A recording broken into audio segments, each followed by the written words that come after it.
રાજ્યમાં ભલે વરસાદી વિદાયનું કાઉન્ટડાઉન શરૂ થઈ ચૂક્યું હોય, પરંતુ જતા જતા મેઘરાજા ધડબડાટીના મૂડમાં જોવા મળી રહ્યા છે. હવામાન વિભાગે આગામી 7 દિવસ એટલે કે એક સપ્તાહ સુધી રાજ્યમાં વરસાદની આગાહી કરી છે. સેના શનિવાર રાત્રે ઉત્તર કાશ્મીરના નવગામ સેક્ટર કુપવાડામાં કોઈ ઉશ્કેરણી વિના ગોળીબારી કરી યુદ્ધ વિરામનું ઉલ્લંઘન કર્યું.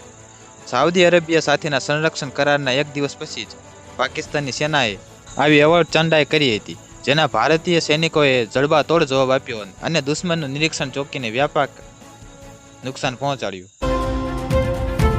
ભારતીય ટીમ એશિયા કપ 2025માં તેના સુપર 4 અભિયાનની શરૂઆત 21 સપ્ટેમ્બરે આજે પાકિસ્તાન સામેની મેચથી શરૂ કરશે. ભારત અને પાકિસ્તાન વચ્ચેની આ high voltage match Dubai international સ્ટેડિયમમાં રમાશે. પાકિસ્તાન વિરુદ્ધ ટીમ ઇન્ડિયાની પ્લેઇંગ 11માં થશે મોટા ફેરફાર. અર્શદીપ ટીમથી બહાર થશે, 2 ખેલાડીઓની થશે એન્ટ્રી. શ્રેયસ અય્યરનું કમબેક દેખાઈ રહ્યું છે. India versus Australia woman cricket મેચમાં વિરાટ કોહલીનો રેકોર્ડ તોડ્યો સ્મૃતિ મંધાનાએ. વનડેમાં સૌથી ઝડપી સદી ફટકારનારી ભારતીય બની. 50 બોલમાં સદી ફટકારીને સિદ્ધિ હાંસલ કરી. અમદાવાદ જૂનાગઢમાં ધોધમાર વરસાદ, 12 જિલ્લામાં ઓરેન્જ તો 16 જિલ્લામાં યલો એલર્ટ.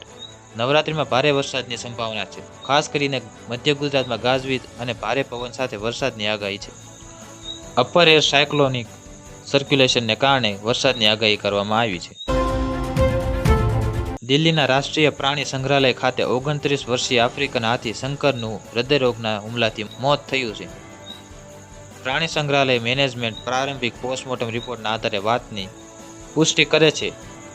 જોકે સંપૂર્ણ રિપોર્ટ બરેલી સ્થિત ભારતીય પશુ ચિકિત્સા સંશોધન સંસ્થા દ્વારા જાહેર કરાશે. મૃત્યુનું સંભવિત કારણ નક્કી કરવા માટે ડિરેક્ટર સ્તરની તપાસ કરશે.